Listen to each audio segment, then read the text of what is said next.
Человек много лет мечтал о собственной лошади.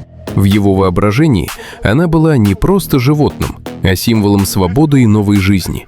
Он представлял, как будет скакать по бескрайним полям, уходить в тишину лесных дорог, ощущая ветер и полное единение с природой.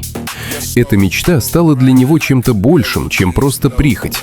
Поэтому он терпеливо копил деньги, отказывал себе во многом и внимательно изучал объявления в поисках подходящего варианта. Наконец, однажды ему улыбнулась удача. Он нашел объявление, которое показалось идеальным. При встрече ему показали высокое, крепкое и, на первый взгляд, очень грациозное животное. Все выглядело именно так, как он представлял.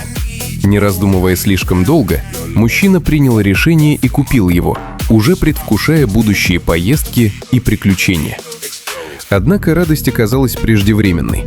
Когда он пригласил ветеринара для осмотра, тот внимательно изучил животное, нахмурился и неожиданно заявил, что перед ним вовсе не лошадь. Эти слова прозвучали как удар. Мужчина сначала не поверил и даже подумал, что специалист ошибается. Но при более внимательном рассмотрении он начал замечать особенности, которые раньше ускользали от его взгляда. Оказалось, что он приобрел мула, гибрид осла и лошади.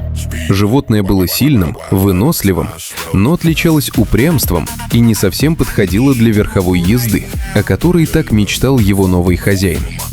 Ветеринар объяснил, что мулы чаще используются для тяжелой работы, а не для прогулок и скачек. Перед человеком стал непростой выбор. Он мог попытаться продать животное и вернуть хотя бы часть денег, или же оставить все как есть. Сначала его охватило разочарование, почти злость на себя за невнимательность. Но со временем эмоции улеглись, и он начал смотреть на ситуацию иначе. Он решил дать этому шанс. Мужчина начал ухаживать за мулом, изучать его характер и привычки. Постепенно он понял, что животное обладает удивительной выносливостью и сообразительностью. Мул оказался надежным помощником в хозяйстве. Он без труда перевозил тяжелые грузы, помогал в поле и не боялся сложной работы. Со временем между ними возникло настоящее доверие. Мужчина все чаще проводил с ним время, разговаривал, заботился о нем. И хотя он так и не получил тех стремительных скачек, о которых мечтал, он неожиданно нашел другое – спокойствие, стабильность и ощущение нужности. Жизнь постепенно изменилась. Он познакомился с соседями, которые тоже держали подобных животных, начал участвовать в совместных работах и даже местных праздниках. Его мир стал шире, а дни наполненнее.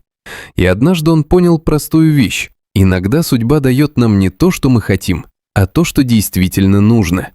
И если не отвергать это сразу, можно найти счастье там, где его совсем не ждал.